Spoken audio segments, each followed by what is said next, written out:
Tuhan bersamamu.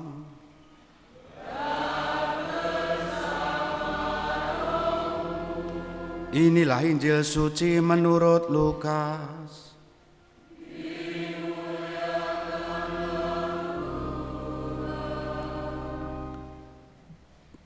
Dua murid yang dalam perjalanan ke Emmaus ditemui oleh Yesus yang bangkit segera kembali ke Yerusalem. Di sana mereka menceritakan kepada saudara-saudara yang lain apa yang terjadi di tengah jalan dan bagaimana mereka mengenal Yesus pada waktu ia memecah-mecahkan roti. Sementara mereka bercakap-cakap tentang hal-hal itu, Yesus tiba-tiba berdiri di tengah-tengah mereka dan berkata kepada mereka, "Damai sejahtera bagi kamu." Mereka terkejut dan takut karena menyangka bahwa mereka melihat hantu. Akan tetapi Yesus berkata kepada mereka, "Mengapa kamu terkejut?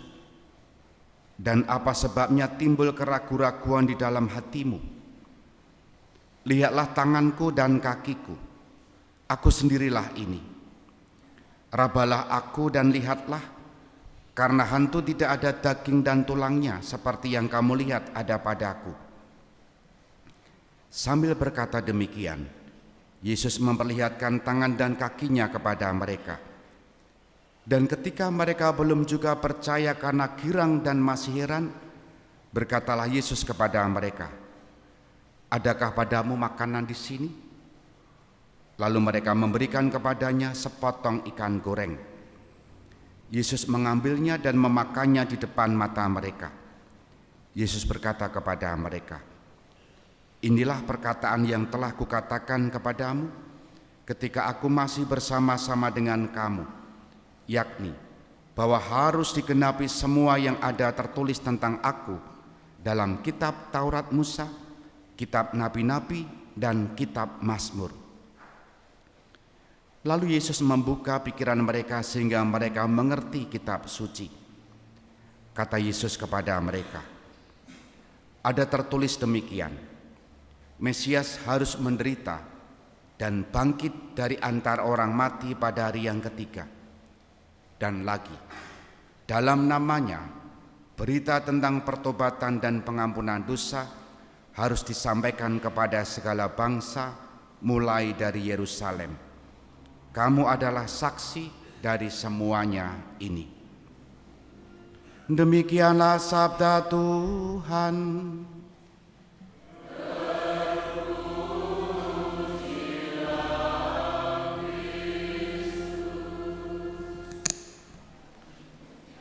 Saudari-saudara, selamat pagi berkah dalam.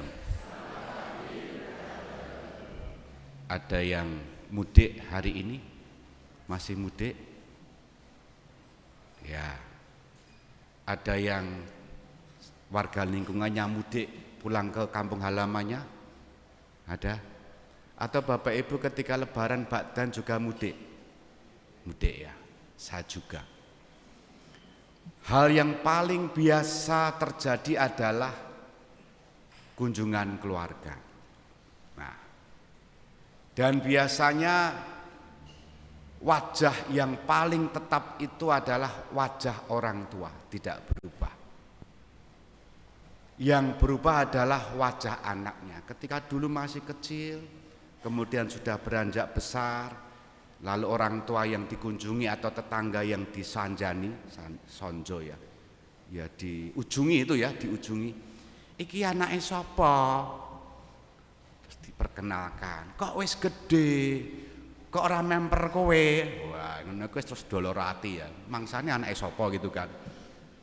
Yang dulu suaranya belum ngagor-ngagori, kemudian sudah ngagor-ngagori. Ngagor-ngagori itu bahasa Indonesianya apa ya? Ya sudah berubah ya sudah berubah itu. Susah bahasa Jawa itu.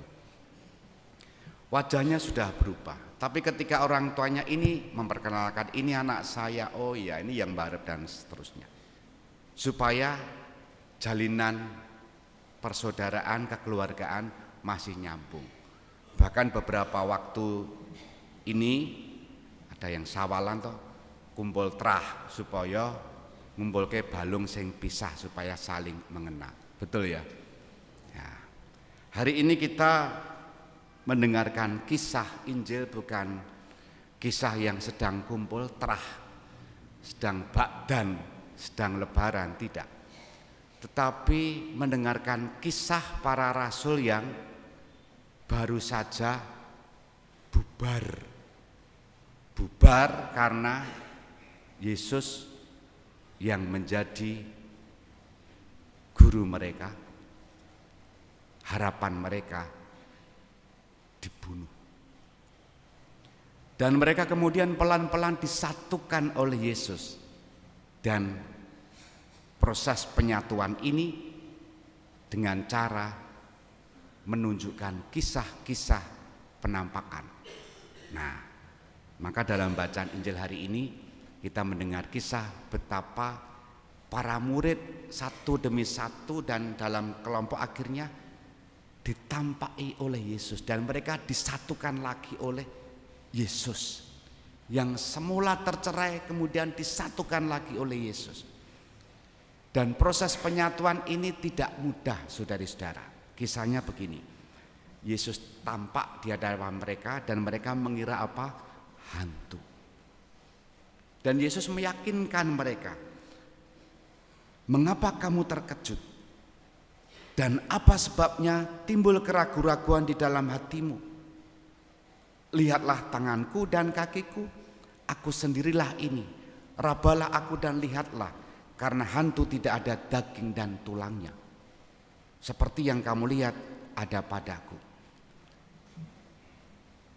Menunjukkan kepada murid-muridnya yang ragu-ragu. Ini loh, aku yang dulu kamu lihat, yang kamu saksikan, yang pernah bertemu bersama, adalah sama yang kamu lihat sekarang. Aku bukan hantu. Masih ragu. Apa yang kemudian Yesus lakukan lagi? Tanya, apakah ada makanan di antara kamu? Bertanya kan, adakah padamu makanan di sini? Apa yang diberikan oleh murid-muridnya? Apa di sana? Bukan tempe, bukan tahu, apalagi apa ya? Ndok ya. Bakmi Jawa, pizza, enggak. Yang ada pada mereka pada zaman itu yang dihidupi sehari-hari yakni ikan goreng. Karena apa? Mereka nelayan. Dan lihatlah peristiwanya. Yesus tidak membawa sendiri ikan gorengnya. Ambil. Nah, tara gitu enggak. Tapi diambil dari mereka. Artinya apa? Itu milik mereka. Yang belum tersentuh oleh Yesus, dan Yesus meminta kepada mereka.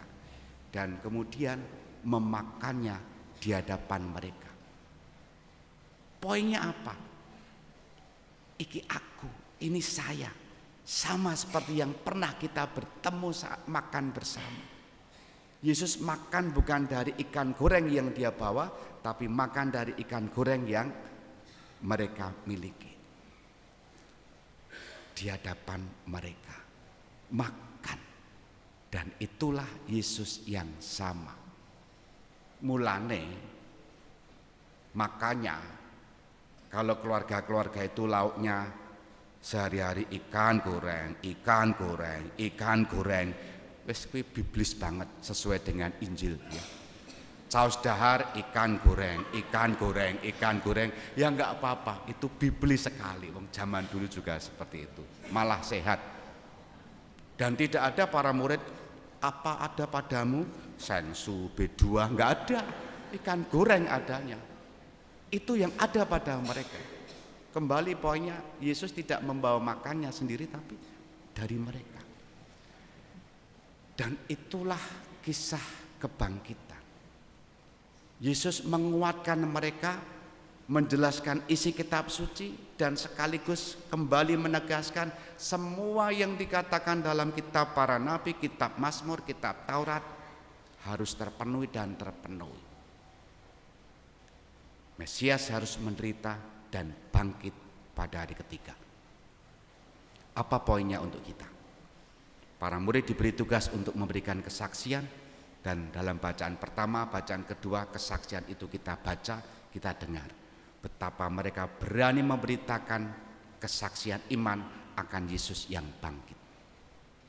Maka hari ini kita diajak para murid melihat Yesus yang bangkit.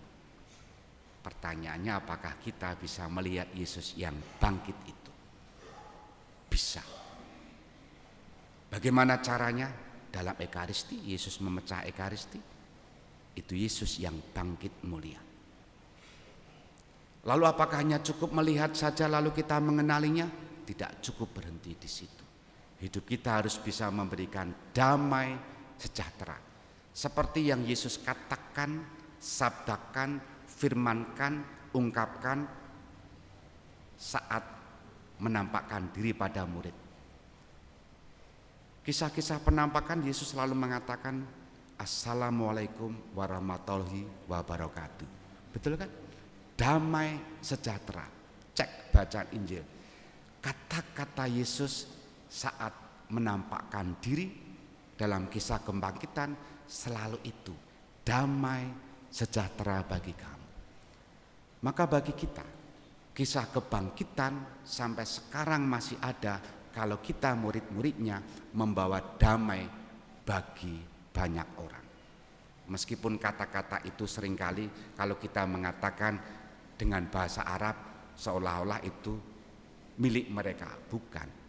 Yesus sendiri sebelum agama itu muncul, Yesus sudah mengatakan kalimat itu, damai. Maka panggilan kita, mari kita wartakan kisah kebangkitan, kisah Paskah dengan membawa damai bagi siapapun. Kita hening sejenak.